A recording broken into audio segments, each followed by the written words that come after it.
La historia de la Iglesia de Jesucristo merece que se recuerde. Pesquisas. Mormonas. Hola a todos, bienvenidos a otra edición de Pesquisas Mormonas. Les habla Manuel. Hoy tengo un ensayo para compartir con ustedes un tema que a mí me interesa mucho, pero sé que tal vez no es de gran interés para mucha gente. Y es que este tema es pura historia. Es un tema histórico acerca de todos esos ingleses y europeos que se mudaron a Utah en mediados de 1800. Eso se hizo gracias a algo llamado el Fondo de Emigración Perpetua, lo que ahora sería el abuelo del Fondo de Educación Perpetua, lo que se llama, Fondo de Educación Perpetua, sí. Esto fue algo que se hizo para atraer gente, para aumentar el número de miembros.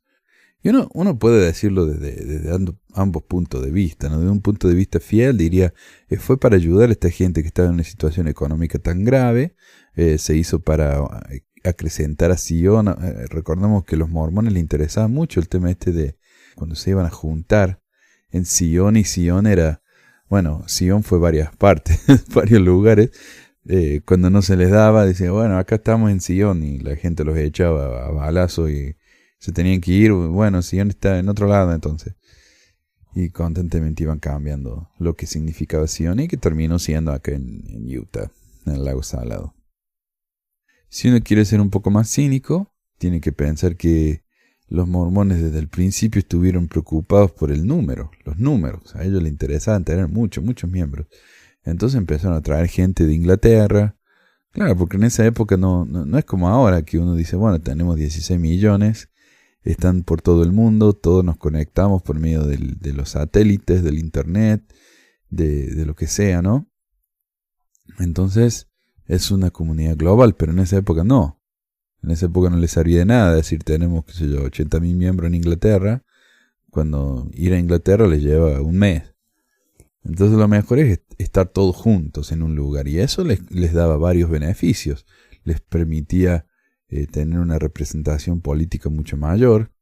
El voto en masa les daba muchos privilegios. El hecho de que había muchas manos para trabajar les daba mayor prosperidad, etcétera, ¿no? Así que bueno, el Fondo de Migración Perpetua fue lo que permitió muchas de esas cosas. Y muchas de estas personas que vinieron de Inglaterra, de Suecia, de donde fuera, llegaron a Estados Unidos gracias a este fondo, el cual era un préstamo, lo mismo que el Fondo de Educación Perpetua hoy es un préstamo. Y esta gente quedaba endeudada con la iglesia. Muchas de estas personas eran muy pobres y se unían a la iglesia nada más que para poder venir a los Estados Unidos. Vivir, no era la tierra de la promesa en esa época, especialmente porque Inglaterra estaba tan económicamente tan hundida. Entonces recibían esa promesa de venir acá y decían, bueno, cuando estamos en Estados Unidos vamos a estar bien económicamente, vamos a pagar nuestra deuda. Pero al llegar acá, muchas de esas personas no hablaban el idioma, no conocían a nadie fuera de la comunidad mormona. Entonces cuando decidieron irse a Utah, y tantos pioneros tuvieron que cruzar, ¿no?, el país de una manera tan poco planeada, de una manera tan peligrosa como fue, tanto dicen, eso demuestra la fe de los pioneros, que nadie se fue, nadie abandonó esas campañas, ¿no?, esas campañas de viaje hacia el oeste. Bueno, hay un par de problemas con esa afirmación. Uno es que sí, mucha gente se fue, mucha gente se abrió porque se dieron cuenta que o se iban o se morían. Se abrían de los mormones o se morían, como tantos se murieron. El otro problema es que muchas de estas personas simplemente no podían abandonar las campañas mormonas porque estaban endeudadas hasta la cabeza con la iglesia, y porque si se iban de la iglesia, se iban del grupo mormón, no conocían a nadie, iban a tener que empezar de cero, no tenían un peso. Por eso es que se vinieron aquí a Estados Unidos, porque no tenían un peso, estaban sumamente pobres, no tenían manera de empezar de nuevo. Entonces muchas personas prefirieron quedarse con los mormones por ese miedo, ese temor de quedar en la calle. Y otro porque, como ya dijimos, mucha gente sueca, mucha gente del norte de Europa, ni siquiera hablaban el idioma. La historia del Fondo de la Emigración Perpetua, y entonces tiene muchísimo que ver con todo eso. Y yo le agradezco mucho a Joy y a Félix por ayudarme con la traducción de este documento. Y por favor, visiten a Joy en su blog.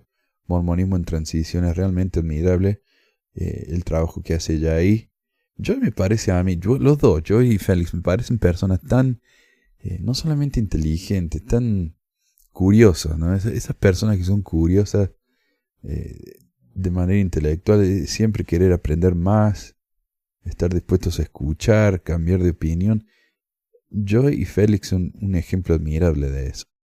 Pasemos entonces al tema de hoy, la historia del Fondo de Emigración Perpetua. Y acá el señor Larson, que escribió este ensayo, empieza con una introducción de esas que supuestamente tienen que atrapar la atención del lector, aunque esta me parece la parte más lenta del ensayo. Y dice: acérquense por favor, el barco de carga Amazon estaba programado para zarpar de Londres a Nueva Orleans a la mañana siguiente, y a todos los pasajeros con equipaje se les requirió estar a bordo esa misma tarde. Algo peculiar sobre el variopinto grupo de hombres, mujeres y niños que se apretujaban con impaciencia en la pasarela atraían más de lo normal. Un hombre de aspecto astuto y tranquilo de mediana edad, apostado cerca de la escotilla, observaba al grupo dando la impresión de supervisor. Aunque no era de gran estatura, presentaba una figura llamativa con sus penetrantes ojos azules y una boca bastante prominente que mostraba profundo interés en los procedimientos. Parecía no ser ni de la tripulación ni un posible pasajero. Más bien uno sospechaba que era reportero de un periódico, porque ocasionalmente hacía preguntas y anotaciones en un pequeño memorando de bolsillo. Este hombre era Charles Dickens, quien más tarde publicó los resultados de sus observaciones bajo el título del viajero no comercial.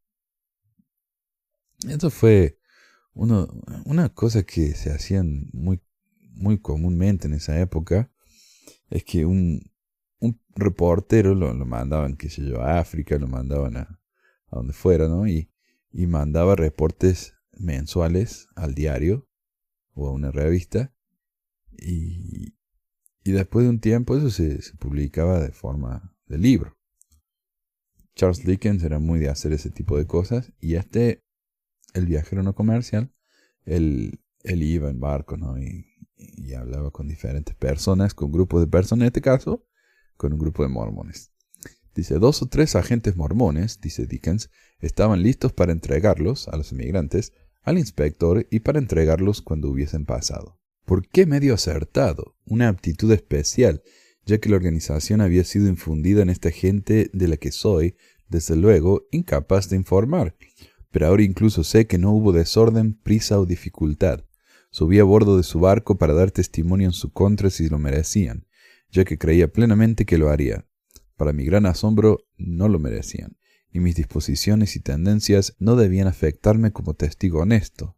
Pasé al lado del Amazon con la sensación de que era imposible negar que, hasta ahora, alguna influencia notable hubiera producido un resultado destacable, que las influencias más conocidas a menudo se han pasado por alto.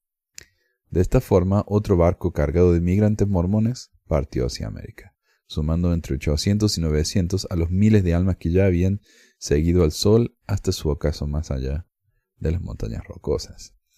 Entonces lo que dice Dickens es que le quedó asombrado con la calidad de esta gente, lo bueno que eran, y dice, esto es resultado de una influencia poco conocida. Aunque podría haber sido el hecho de que los mormones eligieron a las personas que iban a irse a América, a las que mejor se portaban, ¿no? No se trajeron a los rufianes borrachos, a los peores, ¿no? Aunque hay testimonios de eso, que no sé, hay gente que en esa época odiaba tanto a los mormones que no sería sorprendente que hubieran inventado esas cosas. Pero bueno, Dickens quedó impresionado con la calidad de la gente. Evaluar favorable o desfavorablemente las operaciones de inmigración organizadas de los mormones hace medio siglo debe reconocerse como una de las características más singulares del desarrollo occidental de los Estados Unidos. Ahora hay que entender, cuando Estados Unidos en la época esa, ¿no? era la mitad de lo que es hoy, y era todo en el este.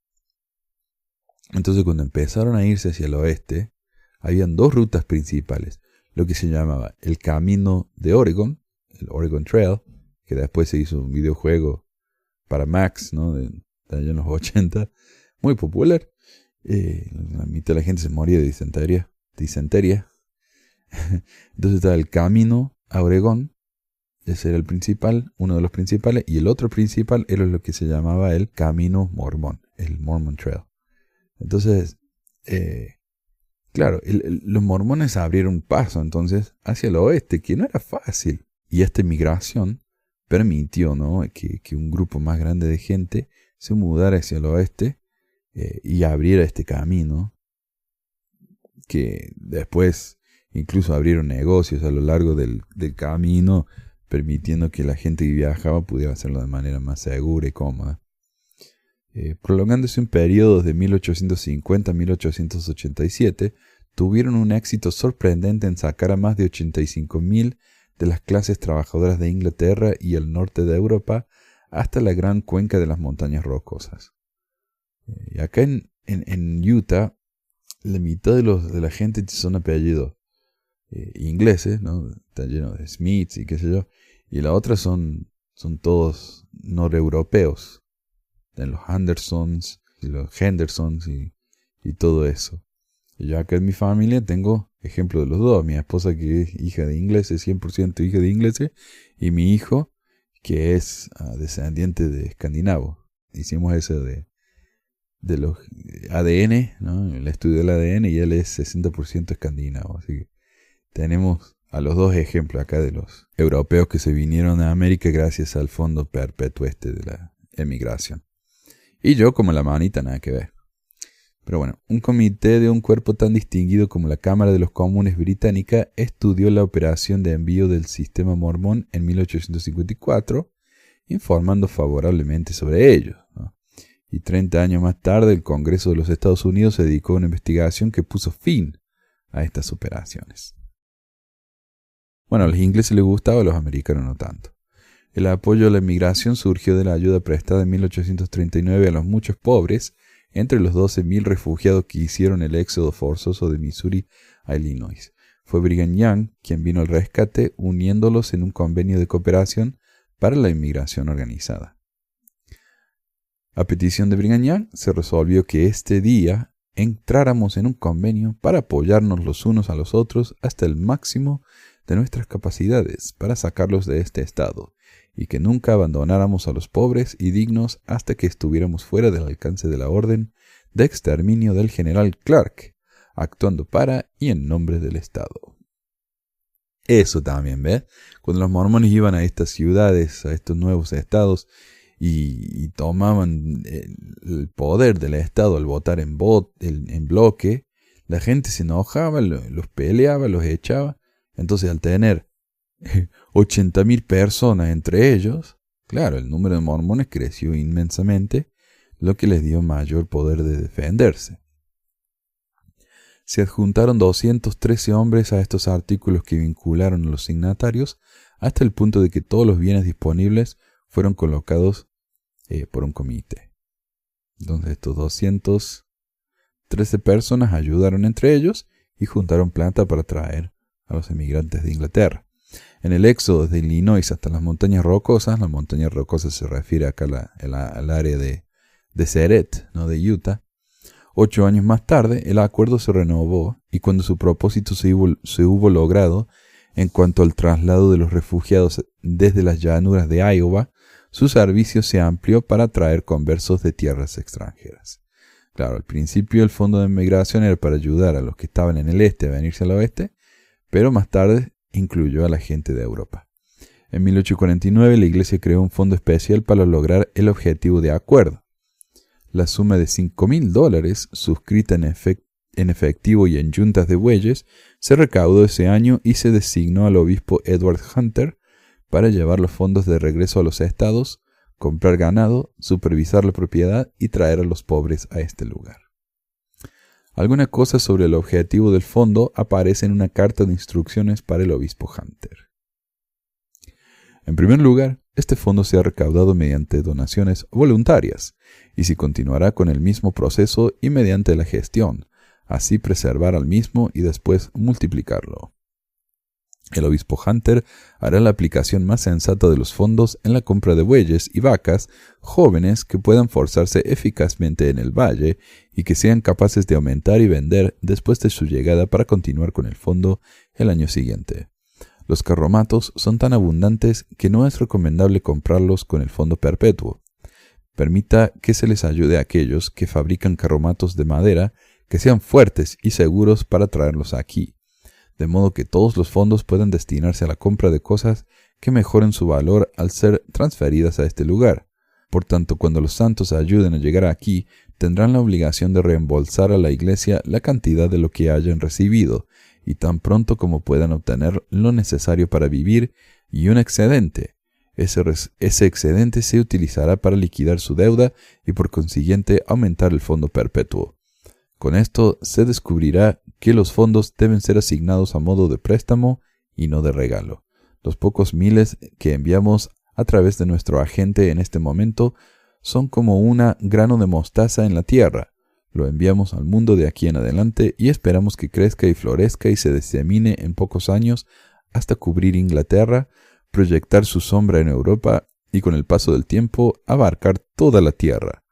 Es decir, estos fondos están diseñados para aumentar hasta que Israel sea congregado desde todas las naciones, y los pobres puedan sentarse bajo sus propias viñas y habitar en sus propios hogares y adorar a Dios en Sión.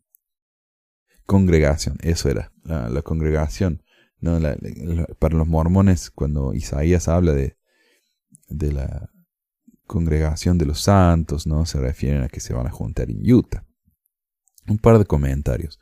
El dinero para el fondo perpetuo viene de los miembros, no de la iglesia, a pesar de que Brigham Young era sumamente rico, y él se hizo rico gracias al trabajo de los miembros. Se dice que cuando él murió, su fortuna era de unos $500,000, que en esa época eran millones, comparado con hoy. Así que $5,000 no hubiera sido nada para él. Pero no, eso vino de los miembros. Los donaron dinero, donaron cosas, esas cosas se vendieron, dijeron no gasten plata en carromatos, gasten plata en cosas que pueden venderse por ganancia. Con ese dinero paguen deudas, o sea, ese dinero del fondo perpetuo va a ayudar a pagar deudas de la iglesia que no tienen nada que ver con el fondo perpetuo, pero también van a seguir yendo al fondo perpetuo, haciendo que ese fondo siga creciendo. También, algo importante es que ese dinero, como ya dije, es un préstamo, no un regalo. Entonces el fondo puede seguir creciendo. Igual que hoy, el fondo de perpetuo para la educación es un préstamo. Cuando los miembros lo pagan, ese dinero va a un banco, ¿no?, que gana intereses. Los miembros pagan con intereses, el banco hace intereses, el dinero viene de los miembros. Toda esa plata es ganancia neta para la iglesia. La iglesia no ha puesto un peso de eso. Entonces es pura ganancia. Ahora, cuando uno ve donde dice en el boleto del diezmo, donde uno paga, ¿no?, dice, estos fondos pueden ser usados no necesariamente para lo que usted quiera donarlos. Entonces, si yo pongo ahí $100 para el fondo de educación, fondo perpetuo de la educación, la iglesia puede usar ese dinero para otra cosa. Porque ellos pueden pensar, tenemos suficiente dinero para el fondo, a esto lo usemos para, para construir un templo, para comprar una mesa de mármol para hacer el salón, del templo de Taiwán, o lo que sea, ¿no? O para pagar los impuestos de City Creek. Pronto se puso de manifiesto cuando el fondo se aplicó a beneficiarios, tanto estadounidenses como extranjeros, que ciertas ventajas se devengarían mediante la incorporación de una empresa según las leyes del Estado. La obtención y desembolso de fondos abarcaba en detalle actividades tales como convertir mobiliario y productos agrícolas en efectivo, y el cuidado de tales propiedades durante el proceso, fletar barcos y recogida para el transporte, establecer agencias de compra de equipo necesario para cruzar las llanuras, dirigir la actividad de cientos de agentes a su servicio. Agentes serían los misioneros que iban a estos países a buscar gente. mantener los conteos adecuados e incluso emitir papel de crédito. Exigía una organización facultada para realizar negocios legales. O sea, básicamente decidieron que esto era mejor hacerse con una organización legal, y a esa organización le llamaron el Estado Provisional de Deseret en 1850. Brigham Young fue elegido presidente junto con 13 asistentes.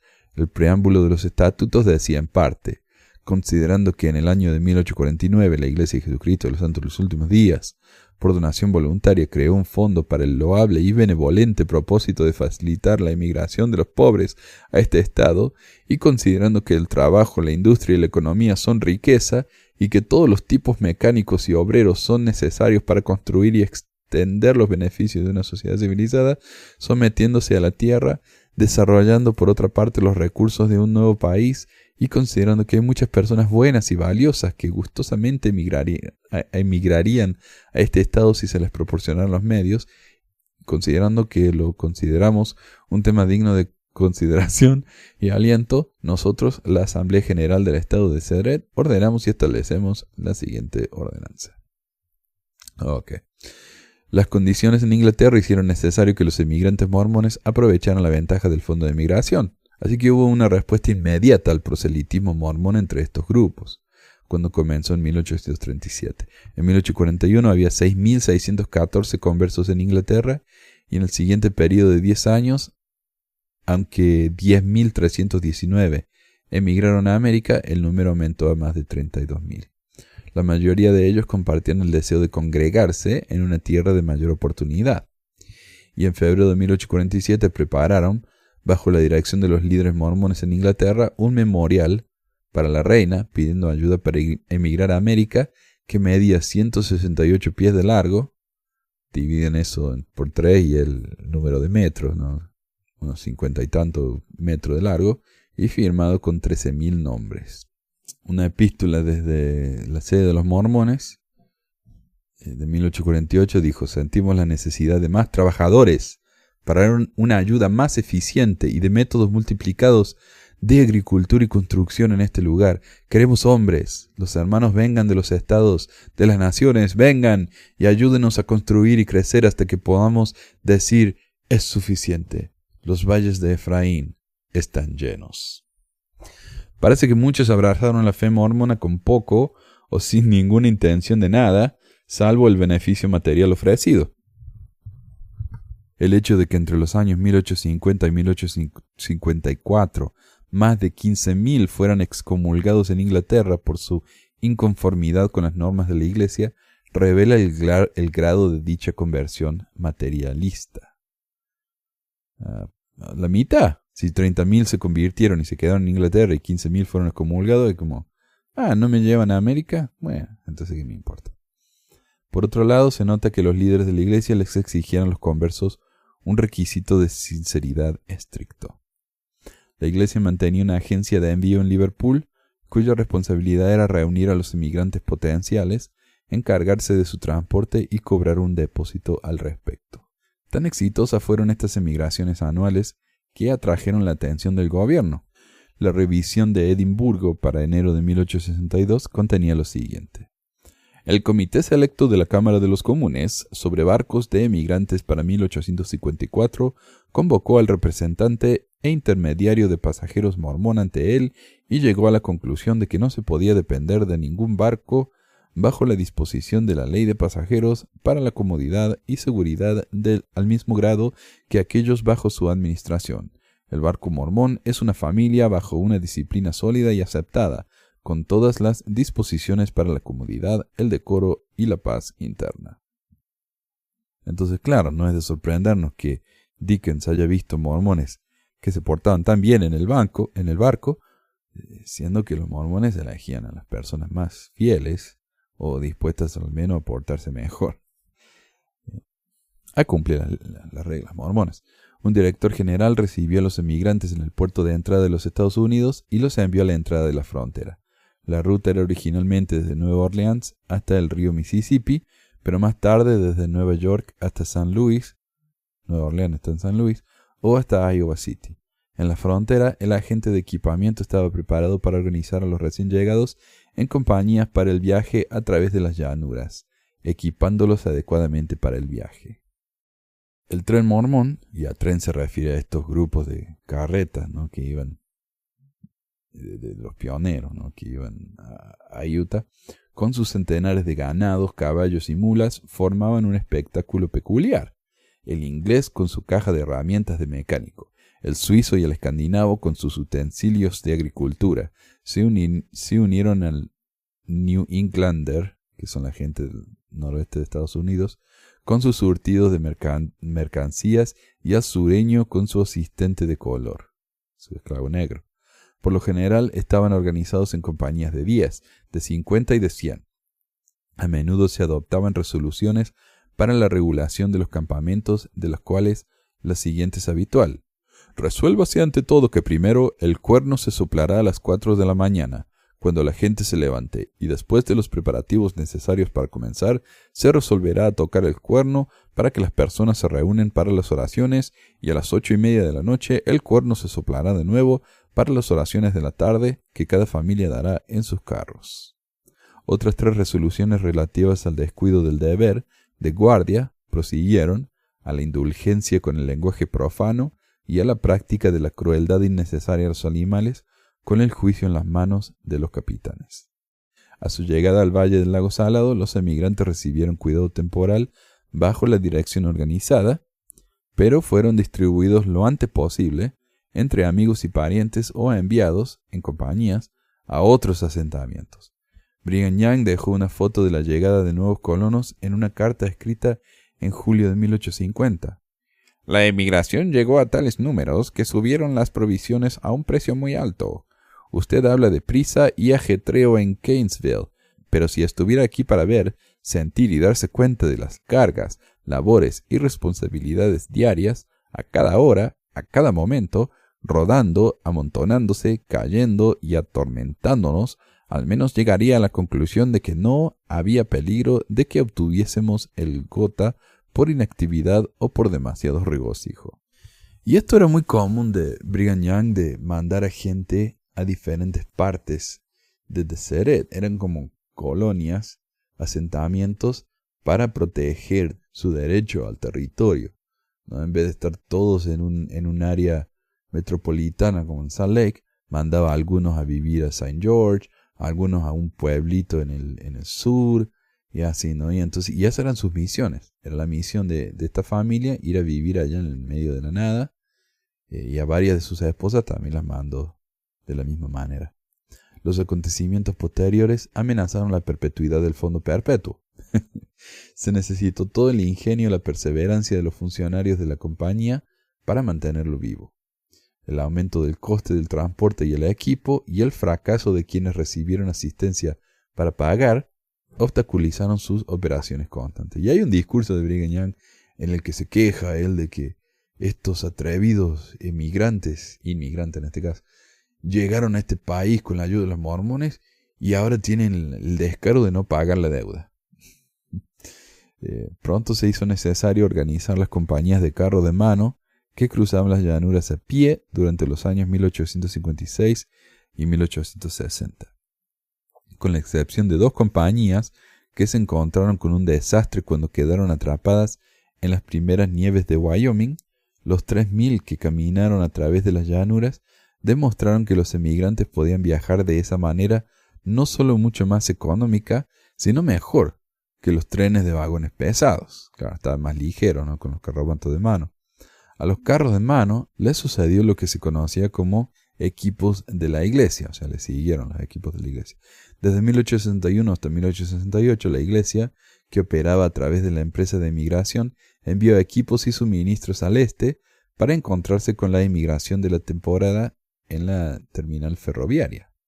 Las 3 compañías separadas, enviadas al este para este propósito solo en el año 1866, incluían 456 arrieros, 49 guardias montados, 89 caballos, 134 mulas, 8,000 bueyes y 397 carros. Al completarse la vía de tren transcontinental en 1869, los equipos de la iglesia dejaron de operar, pero extrañamente el número de inmigrantes no aumentó a pesar de la nueva facilidad de viaje. O sea, viajaban más cuando tenían que caminar que cuando el tren ya estaba listo. A principios de los años 60 se inició en la sucursal de Liverpool lo que se conoció como el Departamento de Emigración Individual. Su objetivo era alentar el ahorro sistemático para hacer frente a los gastos de emigración. Otro recurso al que Brigham Young recurrió para hacer frente a las amenazas decrecientes de la inmigración fue alentar a los colonos en el territorio para que mandaran a buscar a sus amigos y parientes, lo cual aumentaba el costo del transporte. Claro, ahora, en vez de simplemente mandar a un agente que trajera miles de inmigrantes, mandaba a todo el mundo que fueran a buscar a sus amigos. Entonces tenía que pagar viaje para allá y de vuelta. No solo para los inmigrantes, sino para los amigos también. Las cifras cuentan una historia de grandes operaciones durante esos primeros días. Durante los años transcurridos entre 1853 y 1855, la compañía gastó no menos de $200,000 al año. En 1868 los registros muestran $70,000 donados a la compañía para fines de migración. Pero los ingresos constantes al fondo se vieron más que compensados por la acumulación de endeudamiento. Muchos de sus beneficiarios encontraron que era simplemente imposible devolver este préstamo, o que una vez en la tierra de Sion, pronto se olvidaron de que otros querían el mismo privilegio que ellos. Dijeron, yo llegué a América, el resto que se joda, yo estoy bien. El presidente Young gritó con fuerza a estos desde el púlpito, pero con poco resultado evidente. «Quiero que entiendan plenamente», gritó airado, «que tengo la intención de apretarles las clavijas, y a ustedes que desde hace año deben, si no pagan ahora y no nos ayudan, les embargaremos sus propiedades y tomaremos todo lo que tienen en la tierra». Así que eso de que era un benevolente plan de traer a la gente y sacarlos de la pobreza, la miércoles quiere eso.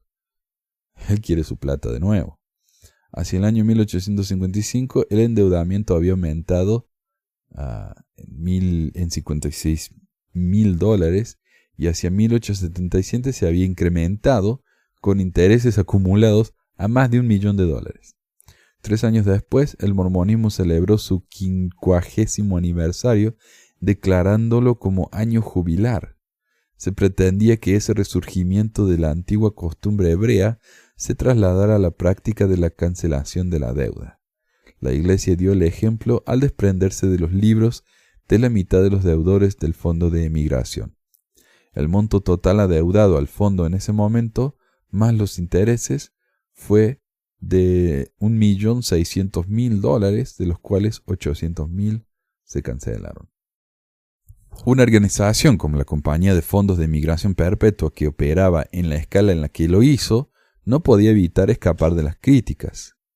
Compartió desde el principio la antipatía de quienes veían la religión mormona con recelo.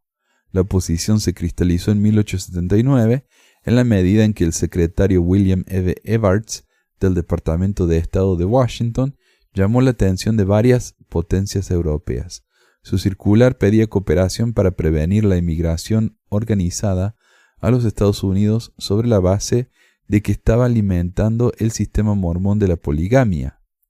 Ninguna acción oficial fue tomada por las potencias extranjeras, excepto que la Oficina de Emigración Británica publicó un aviso en el sentido de que la emigración con el propósito de celebrar contratos polígamos conduciría a la infracción de las leyes de los Estados Unidos.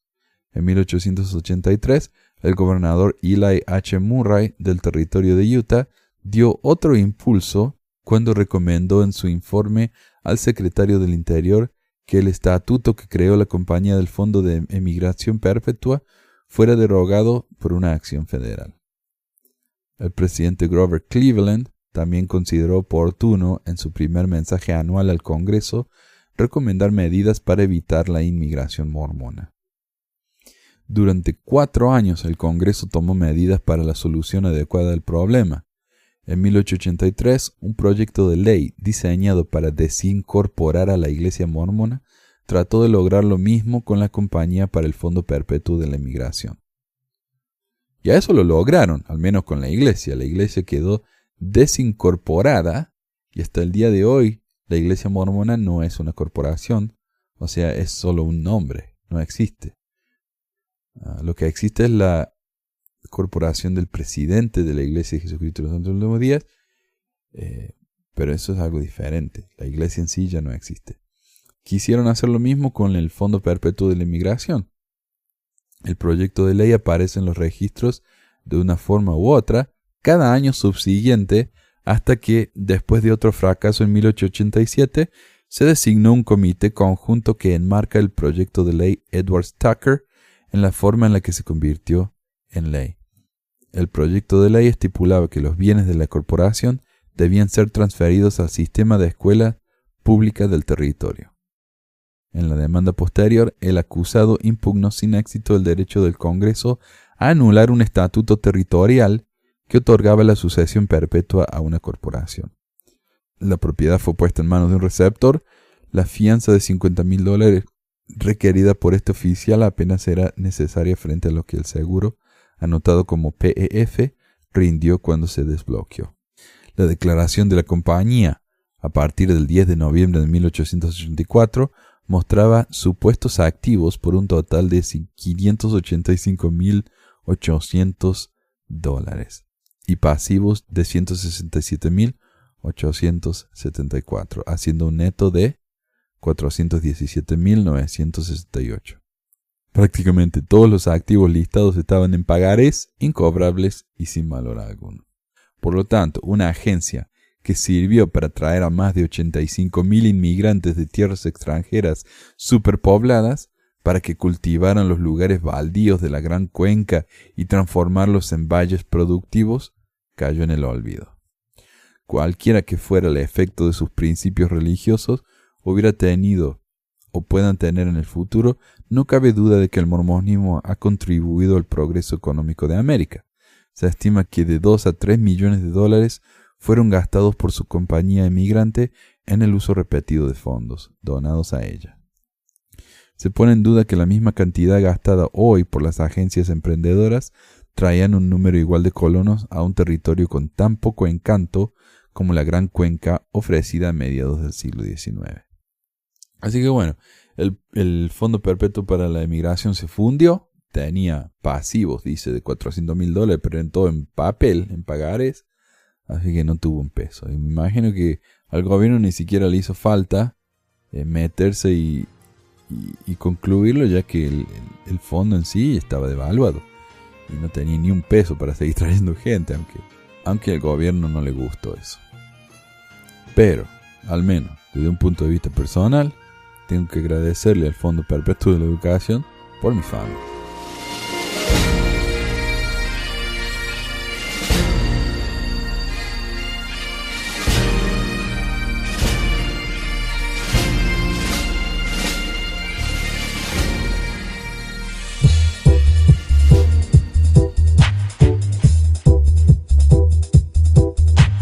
Gracias por escuchar esta edición de Pesquisas Mormonas. No se olvide de visitar nuestro website en pesquisasmormonas.com o pesmor.com y nuestro blog en pesquisasmormonas.org o pesmor.org. También tenemos un grupo de Facebook donde la discusión siempre es animada y si tiene un comentario, pregunta o hate mail, puede enviarlo a manuel@pesquisasmormonas.com. Y si por alguna razón ha abandonado la iglesia y ya no sabe qué hacer con todos esos miles de dólares extras, ahora que ya no paga el diezmo, le agradeceríamos si nos envía $1 o $2 por medio de Patreon en patreon.com/pesquisasmormonas o en paypal.me/pesquisasmormonas para ayudarnos a cubrir los gastos de domain y hosting del podcast. Muchas gracias de nuevo y hasta la próxima semana. La música del comienzo del podcast es la canción de la primaria Historias del Libro de Mormón, por Clive Romney. La canción previa a esta es La Hora del Profeta del ex de Acevedo, y esta es la versión de la banda Roosters de la canción de la primaria Palomitas de Maíz. ¿Por qué ayudar a Pesquisas Mormonas? Para que mi papá pueda parar los websites del podcast. y de los videos. Gracias. Pesquisas mormonas. Pi, pi, pi.